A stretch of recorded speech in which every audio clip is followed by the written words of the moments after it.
Ada kisah ilustrasi tentang dua orang laki-laki. Laki-laki pertama dia bekerja di masa muda, kerja, dapat gaji, nikmati. Nikmat ya, seneng. Kerja, dapat gaji, nikmati terus. Dihabiskan, dibelanjakan, ya dia bergaya hidup yang memang gaya hidupnya yang wah lah ya, dia menghabiskan semua gaji-gajinya.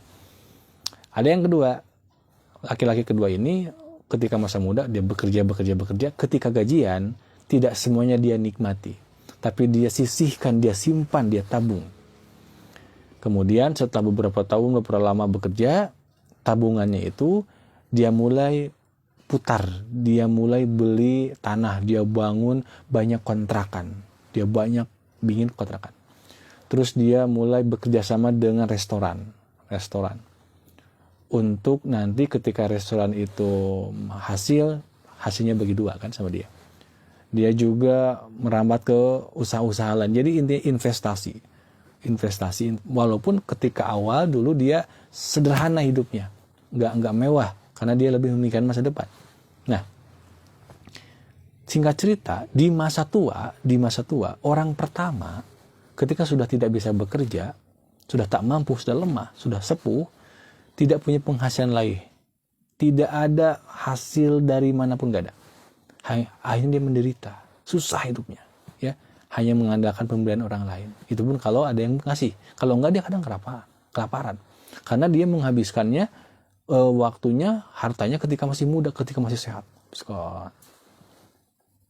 Susah. Yang kedua ini ketika masa tua, sudah masa sepuh, pensiun, walaupun sudah tidak bekerja, walaupun sudah lemah, tetap dapat income, penghasilan terus-terusan. Dari mana?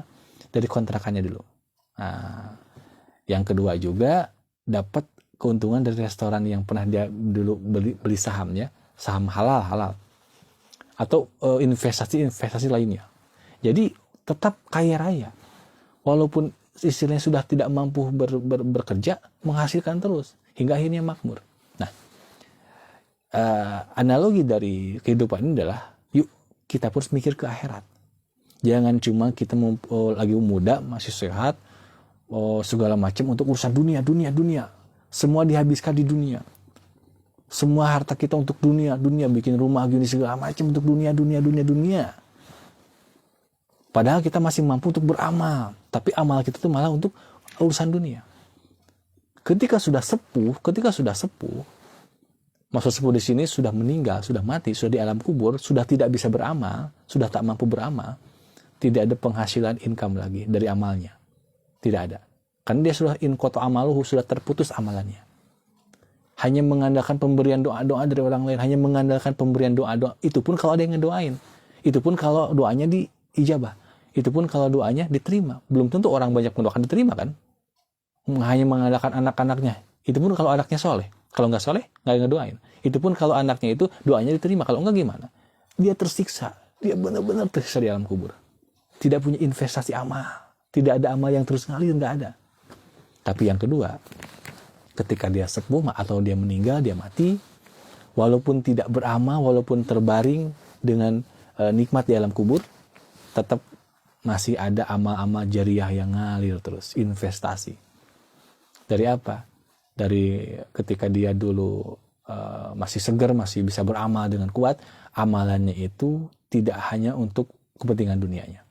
Dia investasi untuk bantu pesantren, pondok pesantren, gitu ya, masjid. Dia bikin komunitas dakwah. Dia ajak orang, ayo hijrah. Dia ajak orang dengan pikirannya, dengan idenya, dengan tenaganya, bahkan dengan hartanya dia keluarin. Ayo, investasi. Nggak apa-apa, harta saya berkurang, tapi nanti ketika meninggal terus mengalir. Terus dia korbankan segala macam. Apa yang dia bisa lakukan, dia lakukanlah total investasi. Ketika sudah lemah, ketika sudah tidak bisa beramal, atau ketika sudah mati tidak bisa beramal lagi, dia tetap bisa menerima pahala jariah ngalir terus ke dalam kuburnya. Dari grup-grup yang dia pernah buat, yang dia pernah ngajak orang, ayo berbuat baik, ayo ngaji ke sini yuk share kebaikan. dakwah syiar sih, walaupun kita bukan ahli ilmu, tapi dengan mengajak orang lain, dengan menyebarkan, membantu dakwah, memfasilitasi dakwah, memudahkan orang lain dakwah, dimudahkan kapasitas ini, transportasi dan sebagainya. Media dia bantu.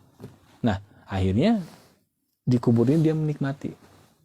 Sampai nunggu kiamat dia terus menikmati hasilnya. Orang masih mengamalkan ilmu-ilmu yang dia share.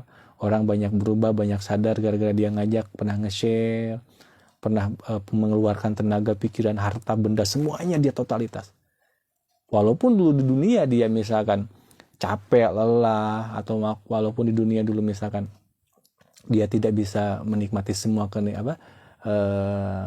hasil kerja kerasnya karena dia bagi untuk urusan akhirat. Misalkan dia punya gaji misalkan 10 juta, tidak semuanya dia nikmati karena sebagian 5 juta misalkan untuk pribadi keluarganya, 5 juta untuk dakwah.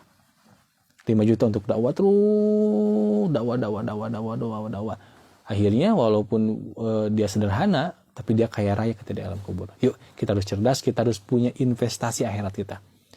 Yuk beramal jariah, karena amal jariah itu akan membantu meringankan keberatan kita membantu agar kita bisa menikmati di alam kubur, di alam barzah, menerangi, meluaskan, ya, dan pahala